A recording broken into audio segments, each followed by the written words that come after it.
Key number 2, be clear and consistent about the reasons for a capital call. So if you're a sponsor, operator, general partner, syndicator, somebody that is in control of a fund or a syndication that is about to do a capital call, you need to be clear and concise and about the reasons for it. So think about a town hall or an interactive way to engage your investors. Be prepared to give the reasons of why you're asking for a capital call. Be professional in your messaging. Have the exact amount that you're going to seek in the capital call. Be positive in your messaging from the standpoint of the reasons why, and then be flexible in amounts coming from investors. And if you have multiple general partners on the deal, everybody needs to be on the same page. So it's not good if you have multiple general partners and one person is saying something and another general partner is saying something different to your investors. So you need to be on the same page as to what that looks like. I'm a big fan of a ballot.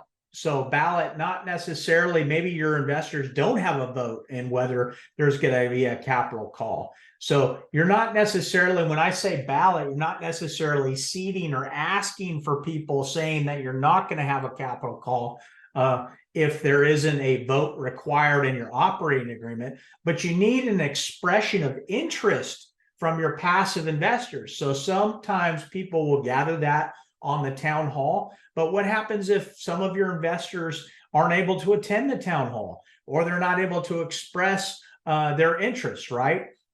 In what that looks like. And maybe your operating agreement theoretically calls for an affirmative vote. So under all of those circumstances, I want you to consider the possibility of using a ballot.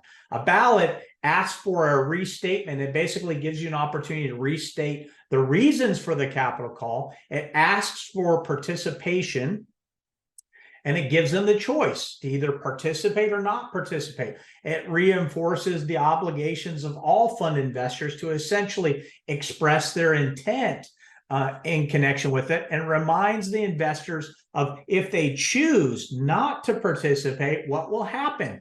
Some transactions have a penalty associated with it. Some transactions result in automatic dilution of those passive investors' interests. Others do not. So it's very important for you as the sponsor, operator, syndicator, the general partner, somebody that's thinking about the possibility of a capital call, to understand the reasons for it and be able to express those and be able to gather interest from your potential investors included in that. That's key number 3. That's the third key to success.